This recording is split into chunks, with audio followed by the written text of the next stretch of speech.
Avez-vous déjà remarqué comment, parfois, Dieu nous invite à détourner le regard de la souffrance pour contempler quelque chose de plus grand, de plus beau et de plus éternel?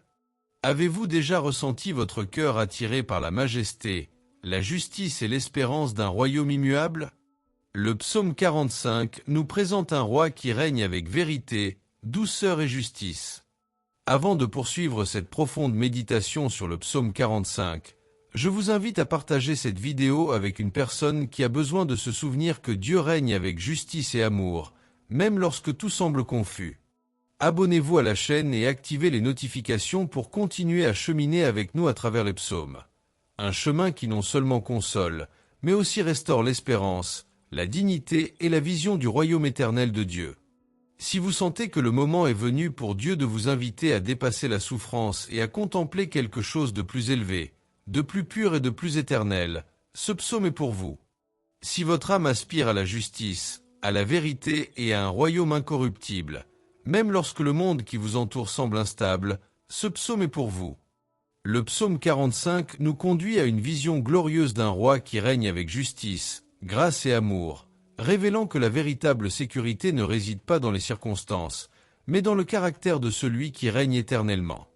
Tout au long de cette vidéo, nous explorons verset par verset, contemplant la majesté, la justice et la gloire de ce roi éternel, laissant chaque mot éveiller en nous révérence, espérance et renouveau intérieur. Ce psaume nous révèle que Dieu règne avec équité. Il s'adresse à tous ceux qui souhaitent harmoniser leur cœur avec la beauté d'un royaume miséricordieux. Restez avec nous jusqu'à la fin, car nous vous proposerons une prière inspirée du psaume 45. Une prière qui fortifiera votre foi, renouvellera votre vision spirituelle et affermira votre cœur dans la certitude que le royaume de Dieu est juste, éternel et plein de grâce. Verset 1. Mon cœur déborde d'un beau poème tandis que je récite mes vers au roi. Puisse ma langue être comme la plume d'un écrivain habile. Le psalmiste entame ce chant en révélant une vérité profondément intime. Ce n'est pas seulement l'esprit qui s'exprime, mais le cœur qui déborde. Il y a une abondance intérieure, une émotion sacrée qui ne peut être contenue dans le silence. Ce verset nous montre que la véritable adoration naît de la plénitude de l'être intérieur, plénitude de révérence, d'amour et d'admiration. La louange ici n'est ni forcée ni mécanique, elle jaillit comme une source vivante, spontanée et sincère. En disant qu'il récite ses vers au roi, le psalmiste reconnaît la majesté de celui à qui il s'adresse. Ce roi n'est pas un simple souverain terrestre, mais un être digne d'un honneur suprême. L'image du langage comme la plume d'un écrivain habile révèle soin, beauté et intention. Chaque mot est choisi, façonné, écrit avec révérence. Point de hâte, point de négligence, que du dévouement, de l'excellence et une profonde ferveur. Dans la vie de tous les jours, ce verset nous invite à examiner ce qui a jailli de nos cœurs. Que avons-nous offert à Dieu en parole, en pensée et en attitude? Puisse notre prière, nos décisions et nos relations refléter un cœur rempli de sa présence. Puissions-nous parler à Dieu non par simple obligation, mais parce qu'en nous quelque chose ne peut rester silencieux. Et puisse notre vie entière devenir une poésie vivante devant le roi, écrite avec foi, obéissance et amour. Pour réfléchir, qu'est-ce qui a débordé de mon cœur ces derniers jours? Mes paroles à Dieu naissent-elles de l'intimité ou simplement de l'habitude? Comment puis-je transformer ma vie quotidienne en une louange sincère au roi? Verset 2. Tu es le plus beau des fils des hommes. La grâce est répandue sur tes lèvres. C'est pourquoi Dieu te bénit pour toujours. Ce verset révèle une beauté qui transcende les apparences. La grâce décrite ici émane du caractère, de la vérité et de la présence divine sur ce roi. Il ne s'agit pas d'une beauté ordinaire, éphémère ou superficielle, mais d'une beauté qui reflète la gloire divine. Le psalmiste contemple un homme dont la vie entière témoigne d'une parfaite harmonie entre son être, ses paroles et ce qu'il porte devant Dieu. La grâce qui émane de ses lèvres témoigne de paroles qui guérissent, instruisent, réconfortent et guident. Tout ce que ce roi dit est empreint de faveur, de vérité et d'autorité spirituelle. Sa parole n'opprime pas, ne blesse pas, ne trompe pas. Au contraire, elle révèle le cœur de Dieu, C'est pourquoi la bénédiction est éternelle. Elle ne provient pas d'une force humaine, mais de l'approbation du Seigneur lui-même. Dans la vie de tous les jours, ce verset nous invite à rechercher une beauté intérieure qui se manifeste par les mots. Nous sommes invités à laisser la grâce de Dieu agir moule nos paroles, nos réactions et nos réponses. Puisse notre parole porter la vie, que notre présence reflète le caractère du Christ et que nous soyons ainsi des instruments de bénédiction partout où nous allons, vivant sous la protection bienveillante de Dieu. Pour réfléchir, qu'est-ce qui définit la beauté que je cherche à refléter? Mes paroles ont-elles été empreintes de grâce ou de précipitation? Comment puis-je permettre à Dieu de transformer mon être intérieur, afin que ma vie révèle sa bénédiction? Verset 3. Ceins ton épée sur ta cuisse, ô puissant, avec gloire et majesté. Dans ce verset, le psalmiste passe de la contemplation de la beauté à l'exaltation de la force. L'épée symbolise l'autorité, la justice et la promptitude à agir. Il ne s'agit pas d'une force violente et incontrôlée, mais d'une force porteuse de sens et de responsabilité. L'image du roi brandissant l'épée révèle un homme prêt à défendre, protéger et faire triompher la justice divine. La gloire et la majesté qui l'accompagnent ne sont pas des ornements extérieurs, mais la manifestation de l'appel qu'il a reçu. Sa force est en accord avec la volonté divine, et son autorité ne découle pas de la crainte qu'il inspire, mais de la légitimité qui est la sienne. Ce verset montre que la véritable majesté est indissociable de l'obéissance, et que la puissance qui vient de Dieu s'accompagne toujours d'honneur et de justice. Dans la vie de tous les jours, ce verset nous enseigne que nous sommes aussi appelés à vivre avec une préparation spirituelle. Nous devons être prêts à affronter les épreuves, à résister au mal et à demeurer fermes dans la vérité. Ceint de l'épée signifie revêtir le courage, la foi et le discernement, en ayant confiance que la gloire ne vient pas de ce que nous montrons, mais d'une vie en accord avec Dieu, qui agit avec justice même au cœur des combats. Pour réfléchir, suis-je spirituellement préparé aux défis qui m'attendent? Ma force est-elle guidée par la volonté de Dieu? Comment puis-je vivre avec une autorité spirituelle sans perdre mon humilité devant le Seigneur? Verset 4. Et dans ta majesté, marche victorieusement pour la cause de la vérité, de la douceur et de la justice, que ta droite t'enseigne des exploits redoutables. Ce verset présente le roi en mouvement, avançant non par ambition personnelle, mais pour des causes point éternelles il chevauche, guidé par la vérité, la douceur et la justice, des valeurs rarement réunies par le pouvoir humain, mais qui ici s'unissent en parfaite harmonie. Sa majesté n'est pas statique, elle se manifeste par l'action, par la ferme volonté de défendre ce qui est juste aux yeux de Dieu. La douceur dont il est question n'est pas faiblesse, mais force maîtrisée.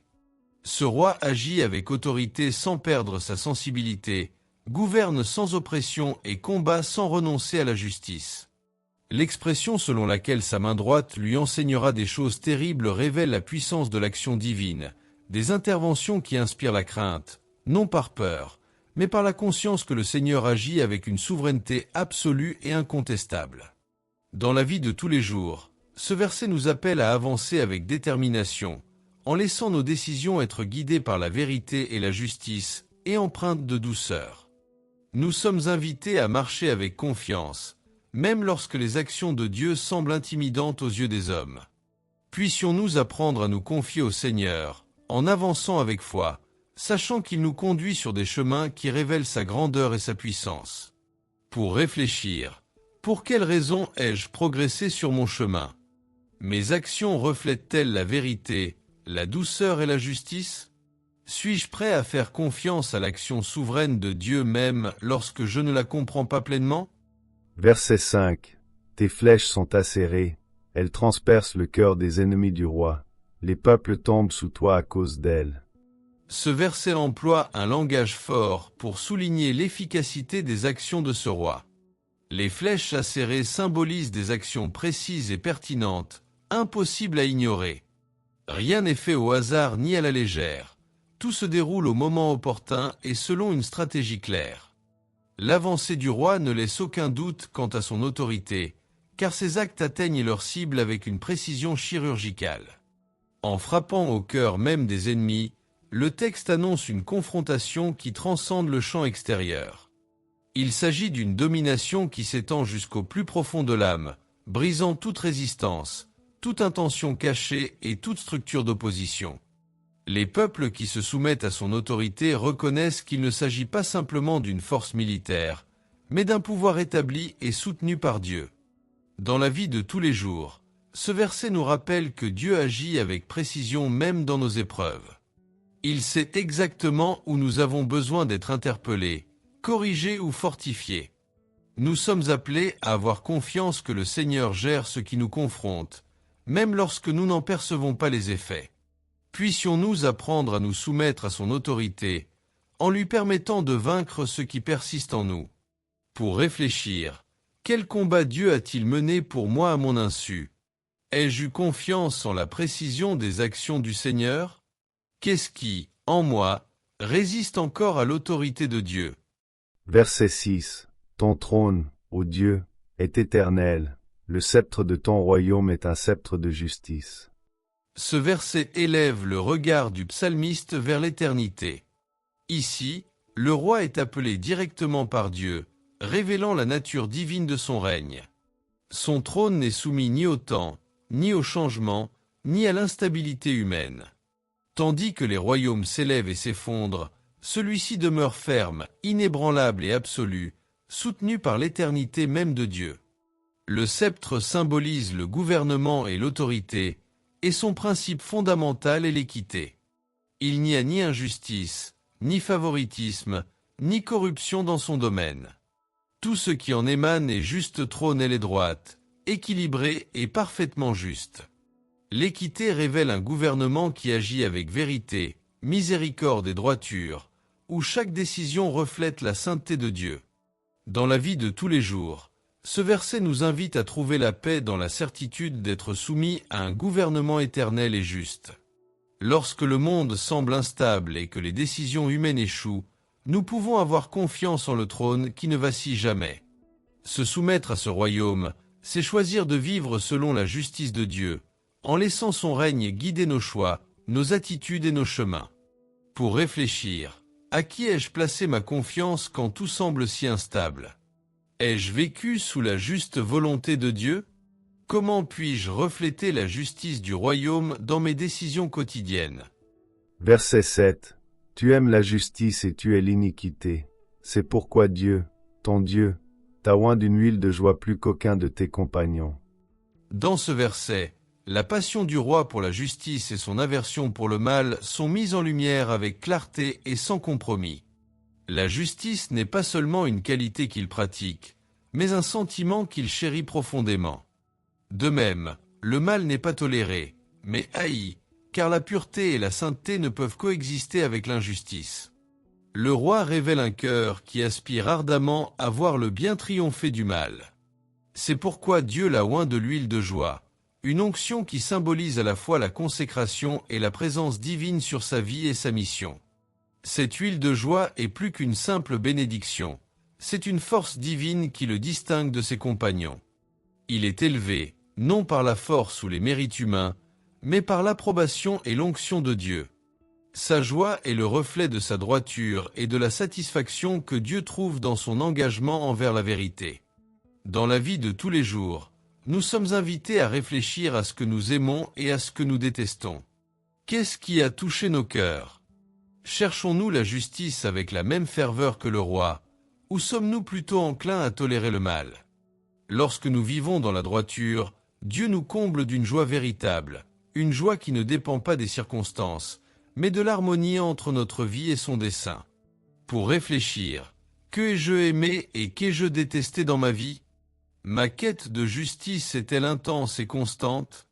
Comment puis-je laisser l'onction de Dieu m'apporter une joie véritable au milieu de mes épreuves? Verset 8. Tous tes vêtements sont parfumés de myrrhe, d'aloès et de casses. Des palais d'ivoire ils te réjouissent. Ce verset nous transporte dans une atmosphère de beauté, d'honneur et d'une présence saisissante. Les vêtements parfumés révèlent bien plus que la richesse. Ils expriment l'identité, la consécration et un roi dont la présence métamorphose l'environnement. La myrrhe, L'aloès et la cannelle sont porteurs de significations profondes, associées au culte, à la guérison et à la sainteté. Là où se trouve ce roi, quelque chose change, un parfum irrésistible imprègne les lieux. Les palais d'ivoire symbolisent la gloire, la noblesse et l'excellence. Il ne s'agit pas d'un simple luxe extérieur, mais d'un écrin qui reflète la grandeur de celui qui y réside. La joie qui émane de ces palais n'est ni vaine ni superficielle. Elle provient de la présence du roi et de l'harmonie entre son caractère, son autorité et le monde qu'il gouverne. Dans la vie de tous les jours, ce verset nous invite à refléter la présence de Dieu partout où nous allons. Puisse notre attitude, nos paroles et nos choix en témoigner, révéler un parfum céleste. Lorsque nous laissons Dieu guider notre être intérieur, nos vies deviennent une source de joie et de réconfort pour autrui. Puissions-nous être porteurs d'une présence qui édifie, guérit et révèle la beauté du royaume. Pour réfléchir, quel parfum spirituel ai-je répandu autour de moi? Ma vie reflète-t-elle la présence et la sainteté de Dieu? Comment puis-je transformer mon environnement quotidien en un espace de joie et d'édification? Verset 9. Les filles des rois sont parmi tes dames de compagnie. À ta droite se tient la reine, ornée du plus fin or d'Ophir. Ce verset révèle l'honneur et la dignité qui entourent le roi. La présence de filles de roi parmi ces dames d'honneur témoigne d'un royaume qui attire les plus nobles, non seulement pour le prestige, mais aussi pour la reconnaissance de son autorité et de sa gloire. Être en présence de ce roi est un privilège, une place de choix qui reflète la grandeur de son règne. La reine, à sa droite, occupe une place d'intimité, de faveur et d'honneur suprême. Parée d'or d'Ophir, elle incarne l'excellence, une valeur inestimable et une beauté raffinée. L'or d'Ophir était réputé pour sa pureté et sa rareté, symbolisant un trésor précieux, soigneusement préparé pour être présenté au roi. Il ne s'agit pas d'un honneur anodin, mais d'une place conférée avec sens et dignité. Dans la vie de tous les jours, ce verset nous rappelle que Dieu nous appelle à une relation d'honneur et de proximité avec lui. Nous sommes invités à vivre comme des membres du royaume, non parés de richesses extérieures, mais d'un caractère transformé. Être à la droite du roi, c'est vivre en communion avec lui, dans l'obéissance et dans une vénération constante, en reconnaissant la valeur qu'il nous confère par sa grâce. Pour réfléchir, ai-je pris conscience de l'honneur d'être en présence du roi? Comment ai-je cultivé le caractère que je présente devant Dieu? Comment puis-je vivre chaque jour en étant pleinement conscient de la proximité qu'il m'offre? Verset 10. Écoute, ma fille, réfléchis, et prête l'oreille. Oublie ton peuple et la maison de ton père. Ce verset marque une transition profonde, où la voix s'adresse désormais directement à l'épouse. Un appel attentif, presque urgent, la lance, écoutez, regardez, tendre l'oreille. Il ne s'agit pas simplement d'entendre des sons, mais d'accueillir avec le cœur. L'invitation révèle que la relation avec le roi exige une attention totale, une sensibilité spirituelle et une volonté de comprendre ce qui est nouveau et qui se révèle. L'appel à oublier son peuple et sa maison paternelle ne traduit pas un rejet, mais une rupture avec les anciens repères. Il s'agit de se détacher des identités passées, des liens qui ne définissent plus qui elle est. S'engager dans cette nouvelle alliance exige détachement, transformation et abandon. L'amour du roi est primordial, il prime sur toute autre loyauté. Dans la vie de tous les jours, ce verset nous invite à écouter attentivement la voix de Dieu et à nous ouvrir au changement. Souvent, répondre à l'appel du Seigneur exige de se défaire de vieilles habitudes, de pensées irrationnelles et de nos certitudes. Puissions-nous apprendre à incliner nos oreilles et nos cœurs, en choisissant chaque jour de vivre la nouvelle identité que Dieu nous offre, même lorsque cela implique de renoncer à nos certitudes. Pour réfléchir, ai-je vraiment écouté la voix de Dieu? Que dois-je abandonner pour progresser dans ma relation avec lui? Suis-je prêt à donner la priorité à l'appel du Seigneur plutôt qu'à mes anciennes priorités? Verset 11. Alors le roi désira ta beauté, car il est ton Seigneur, adore-le. Ce verset révèle la réaction naturelle à l'abandon décrit précédemment. Lorsque l'épouse accepte d'écouter, de regarder et de se détacher de ce qui la définissait, son identité se transforme. La beauté ici n'est pas seulement esthétique, mais le fruit de la soumission, de l'obéissance et du désir d'appartenir. Le roi se réjouit de la beauté qui jaillit d'un cœur abandonné. En affirmant que le roi est leur seigneur, le texte établit une relation d'autorité fondée sur l'amour et l'honneur. Il n'y a pas d'imposition, mais de reconnaissance. Le culte découle de cette relation, non comme une obligation, mais comme une expression sincère de respect. Adorer, c'est reconnaître qu'il était accepter la place que nous occupons devant lui. Dans la vie de tous les jours, ce verset nous enseigne que la véritable beauté spirituelle naît de l'abandon à Dieu. Lorsque nous reconnaissons sa souveraineté sur nos choix, nos paroles et nos actions, nos vies lui deviennent agréables. Puisse notre adoration se manifester non seulement par des paroles, mais aussi par une attitude quotidienne d'obéissance, de respect et d'amour sincère. Pour réfléchir, qu'est-ce qu'il contient? Moulé, quelle est mon identité devant Dieu? Ai-je reconnu sa seigneurie sur ma vie? Mon adoration se reflète-t-elle dans les choix que je fais chaque jour? Verset 12. La fille de Tyr viendra avec des présents. Les riches parmi le peuple recherchent ta faveur. Ce verset souligne la reconnaissance publique de l'honneur qui entoure l'épouse du roi. Tyr, symbole de richesse et d'influence, s'approche non par obligation, mais dans un esprit d'honneur et d'offrande. Les présents témoignent du respect, de l'admiration et d'un désir de communion. Ce que Dieu établit avec honneur ne passe pas inaperçu, même auprès des puissants. La présence de personnes fortunées parmi celles qui sollicitent les faveurs de la fiancée révèle un changement de statut. Ceux qui étaient peut-être auparavant invisibles sont désormais reconnus. Cette faveur ne s'achète pas, elle est accordée grâce à l'alliance avec le roi. La proximité avec lui transforme le regard que les autres portent sur eux, car la valeur découle désormais de la relation et non des circonstances.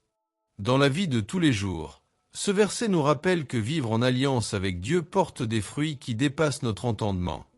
Lorsque nous marchons dans la fidélité, le Seigneur guide les personnes, les opportunités et les porte selon sa volonté. Puissions-nous apprendre à vivre avec humilité face à la grâce reçue, en utilisant tout ce qui nous est donné pour glorifier celui qui nous a honorés le premier. Pour réfléchir, où ai-je cherché la reconnaissance et la valeur? Ai-je compris que la faveur découle de mon alliance avec Dieu? Comment puis-je utiliser ce que je reçois pour honorer le Seigneur et bénir les autres? Verset 13. Toute glorieuse est la fille du roi au-dedans. Ses vêtements sont brodés d'or. Ce verset révèle une vérité profonde sur la gloire qui compte vraiment. La beauté de la fille du roi prend racine au fond d'elle-même, là où nul ne voit, mais où Dieu demeure. Il ne s'agit pas d'apparence extérieure, mais d'une vie transformée de l'intérieur, marquée par la pureté, la vérité et la communion. La gloire intérieure est le reflet d'un cœur uni au roi. Les vêtements brodés d'or expriment ce qui devient visible de cette transformation intérieure. L'or symbolise la valeur, le raffinement et ce qui a résisté à l'épreuve du feu sans se perdre. Ce que Dieu accomplit en nous se manifeste inévitablement à l'extérieur, non par ostentation, mais comme le témoignage d'une œuvre divine patiemment tissée au fil du temps. Dans la vie de tous les jours, ce verset nous invite à privilégier ce qui se forme en nous. Plus que le souci de notre image, nous sommes appelés à laisser Dieu façonner notre caractère, nos motivations et nos pensées. Puisse notre attitude refléter la beauté qui jaillit de la présence divine, et puisse notre vie revêtir la valeur qu'il est le seul à pouvoir conférer. Pour réfléchir, est-ce que je prends soin de mon être intérieur avec la même attention que j'accorde à mon apparence extérieure? À quoi Dieu travaille-t-il silencieusement en moi? Mes actions reflètent-elles la gloire qu'il façonne dans mon cœur? Verset 14. Vêtue de vêtements brodés, on la conduit devant le roi. Les vierges qui l'accompagnent, ses compagnes, te seront amenées. Ce verset décrit un moment solennel d'accompagnement et d'honneur.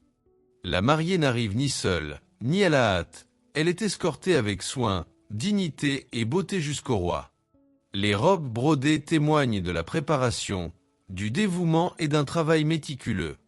Chaque détail révèle une intention précise, reflétant l'importance de cette rencontre. Les vierges qui l'accompagnent symbolisent la communion, le témoignage et un cheminement partagé. Elles ne sont pas de simples figurantes, mais des participantes à part entière à ce moment d'honneur. Le chemin vers le roi n'est pas marqué par l'isolement, mais par des relations unies par un même but, la même pureté et la même espérance. Toutes sont guidées, toutes sont appelées, toutes sont incluses dans le mouvement vers la présence royale. Dans la vie de tous les jours, ce verset nous rappelle que notre cheminement avec Dieu est un processus guidé par lui. Nous nous y préparons progressivement, dans des détails souvent imperceptibles. De plus, nous ne cheminons pas seuls. Dieu place des personnes à nos côtés pour grandir, apprendre et avancer ensemble. Puissions-nous être attentifs à ce processus et reconnaissants de la compagnie qu'il nous offre sur le chemin qui mène à sa présence. Pour réfléchir, ai-je reconnu la sollicitude de Dieu tout au long de mon cheminement? Ai-je témoigné de la valeur à ceux qui m'accompagnent dans la foi? Est-ce que je laisse Dieu me guider en son temps et selon sa volonté? Verset 15. Elles seront conduites avec joie et allégresse. Elles entreront dans le palais du roi. Ce verset exprime l'atmosphère qui règne lors de l'arrivée auprès du roi. Point de peur, de tension ni d'insécurité, mais joie et allégresse. Le voyage jusqu'au palais est marqué par la célébration, car cette rencontre est attendue, désirée et préparée. La présence du roi transforme le voyage en un motif de jubilation. Entrer dans le palais, ce n'est pas simplement franchir une porte, mais accéder à un lieu d'appartenance. Le palais symbolise la communion, le repos et l'honneur. Celui qui y est conduit n'est pas un étranger, mais une personne accueillie avec bienveillance et joie. Tout témoigne d'une relation bâtie avec attention, amour et un but précis. Dans la vie de tous les jours, ce verset nous invite à vivre notre foi avec joie, même dans les moments difficiles. Marcher avec Dieu ne doit pas être un fardeau ni se résumer à un effort. Lorsque nous comprenons où il nous conduit, nos cœurs se remplissent d'espérance. Puissions-nous avancer avec confiance, certains que la présence du roi est notre destination finale et la plus grande des récompenses. Pour réfléchir, ai-je cheminé avec joie dans ma vie spirituelle? Qu'est-ce qui a pu me voler ma joie en cours de route? Comment puis-je me souvenir chaque jour du privilège d'être conduit en présence de Dieu? Verset 16. Tes fils auront la place de tes pères. Tu en feras des princes sur toute la terre. Ce verset révèle la continuité et l'expansion du royaume. Il y a une transition générationnelle, où ce qui était autrefois un point de référence cède désormais la place à la nouveauté que Dieu établit. Il ne s'agit pas de perte, mais de progrès. L'héritage ne s'éteint pas, il se multiplie. Le royaume du roi ne se limite pas au présent, mais s'étend dans l'avenir avec un but et une promesse. Les enfants faits princes, ils parlent d'autorité déléguée et de responsabilité partagée. Ce qui émane du roi est empreint de dignité, de mission et d'influence. Ces princes n'existent pas pour leur propre gloire, mais pour représenter le royaume sur toute la terre. C'est un gouvernement qui s'étend non par la force, mais par l'envoi de représentants et par la continuité de l'appel. Dans la vie de tous les jours, ce verset nous rappelle que Dieu se soucie de notre héritage. Nos choix d'aujourd'hui influencent les générations futures. Nous sommes appelés à vivre de telle sorte que ce que nous semons porte des fruits durables. Puisse notre foi, notre caractère et notre obéissance ouvrir la voie à autrui et laisser un témoignage qui rayonne bien au-delà de nos propres vies. Pour réfléchir, quel héritage est-ce que je laisse par mes choix? Ai-je vécu en pensant uniquement au présent, ou aussi à l'avenir que je laisserai derrière moi? Comment puis-je influencer les autres pour que le royaume de Dieu s'étende à travers eux? Verset 17. Je perpétuerai le souvenir de ton nom de génération en génération. C'est pourquoi les peuples te loueront à jamais. Ce verset conclut le psaume par une déclaration d'éternité et de destinée. Le nom du roi ne sera jamais oublié, ni limité à un temps ou à une génération. Son souvenir perdure à travers les siècles car il est lié à l'œuvre de Dieu, non aux accomplissements humains. Ce qui naît du ciel demeure vivant dans l'histoire. La réponse du peuple est une louange incessante. Il ne s'agit pas d'une reconnaissance passagère, mais d'une adoration qui transcende le temps. Chaque génération témoigne de la fidélité, de la justice et de la gloire du roi. La louange éternelle est le fruit d'un règne qui ne faillit jamais, ne se corrompt jamais et ne perd jamais de sa pertinence. Dans la vie de tous les jours, ce verset nous invite à vivre de telle sorte que le nom de Dieu soit honoré à travers nous. Que nos attitudes, nos paroles et nos choix témoignent de sa gloire et non de la nôtre. Lorsque nous vivons pour honorer le Seigneur, nous participons à quelque chose qui transcende notre existence, contribuant à une louange qui résonne de génération en génération. Pour réfléchir, que restera-t-il de ma vie pour les générations futures? Ai-je vécu pour glorifier le nom de Dieu ou le mien? Comment puis-je contribuer à ce que la louange du Seigneur continue de résonner à travers les âges? Nous pouvons conclure que le psaume 45 nous conduit à une révélation d'amour, de royauté et d'alliance qui transcende le temps. Il nous présente un roi dont la beauté naît de la justice, dont la force est empreinte de douceur et dont le règne est éternel. En contemplant ce psaume, nous sommes invités à reconnaître notre place dans cette histoire sacrée. Nous sommes appelés à vivre le cœur rempli de grâce, par des paroles empreintes de compassion et par des pas fermes vers la présence de Dieu. Maintenant que nous comprenons la signification de chaque verset de Psalmo 45, je vous invite à poursuivre votre méditation et votre prière pendant 6 jours supplémentaires, afin que ce message de royauté, de justice et d'alliance pénètre plus profondément dans votre cœur. Lisez chaque verset comme un rappel que Dieu règne avec beauté, vérité, équité et un amour sincère. Méditez chaque jour sur l'appel du Seigneur à vivre une vie rayonnante de l'intérieur, en harmonie avec son royaume éternel et son dessein parfait. Et pour sceller ce message dans nos cœurs, nous vous invitons à prier et à garder avec vous cette prière inspirée par Psalmo 45. Revenez-y chaque fois que vous ressentez le besoin de renouveler votre engagement envers le roi, lorsque vous êtes appelé à vous défaire de vos anciennes croyances, ou lorsque votre cœur a besoin de réapprendre à écouter et à se soumettre. Souvenez-vous que le Seigneur règne avec justice et grâce. Que ce psaume vous guide vers une vie de confiance et de soumission, d'adoration véritable et de profonde communion avec le Roi éternel. Prière inspirée du psaume 45. Dieu Tout-Puissant, Roi éternel et glorieux, nous nous présentons devant toi, le cœur humble et l'oreille attentive. Puisse notre âme apprendre à entendre ta voix par-dessus toute autre, à se défaire de ce qui ne nous définit plus et à marcher avec révérence vers ta présence. Orne notre être intérieur de la beauté qui vient du ciel, purifie nos pensées et fais de notre cœur un lieu digne de ta demeure. Que nos paroles soient empreintes de grâce, que nos choix révèlent ton caractère et que toute notre vie soit un chant vivant devant ton trône. Roi juste et puissant, qui aime la vérité et haïssait l'injustice, oins-nous de l'huile de joie qui découle de l'obéissance et de la communion avec toi. Apprends-nous à vivre sous ton règne, confiant en ta foi. Sceptre, puissions-nous apprendre à avancer avec douceur et courage, reflétant ta gloire dans les combats silencieux du quotidien, même lorsque nous ne comprenons pas le chemin que nous empruntons. Que ta présence soit le parfum qui nous entoure, et que partout où nous allons, on perçoive le parfum de ton amour et de ta sainteté. Conduite Seigneur, conduis-nous avec joie vers le lieu de ta présence et affermis-nous dans l'alliance que tu as conclue avec nous. Que nos vies portent des fruits qui croient que ton nom soit honoré par nos actions, nos paroles et nos décisions, pour des générations à travers le temps. Il reçoit notre adoration, non seulement de nos lèvres, mais d'un cœur entièrement soumis.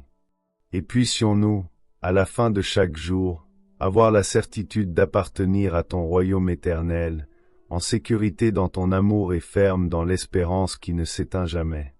Au nom de Jésus, Amen. Je tiens à réitérer l'invitation que j'ai lancée au début. Si ce message a édifié votre vie, aimez la vidéo et partagez-la avec quelqu'un qui a besoin de se rappeler que Dieu règne avec justice, grâce et amour, et qu'il appelle ses enfants à une soumission sincère devant le Roi éternel. Psalmo 45, cela nous montre que le Seigneur règne avec beauté et vérité, et conduit son peuple en sa présence avec joie et honneur. Il nous enseigne à écouter attentivement, à nous détacher des anciennes conceptions et à vivre dans une soumission confiante à son royaume éternel. Avant de terminer, abonnez-vous à la chaîne, activez les notifications et laissez votre demande de prière en commentaire. Ce sera une joie pour nous d'intercéder pour vous. Que Dieu vous redonne des forces et vous guide, ravivez, gardez espoir et suivez attentivement chaque étape de votre parcours. À bientôt pour une nouvelle vidéo. Que Dieu bénisse votre vie, votre famille et votre entreprise.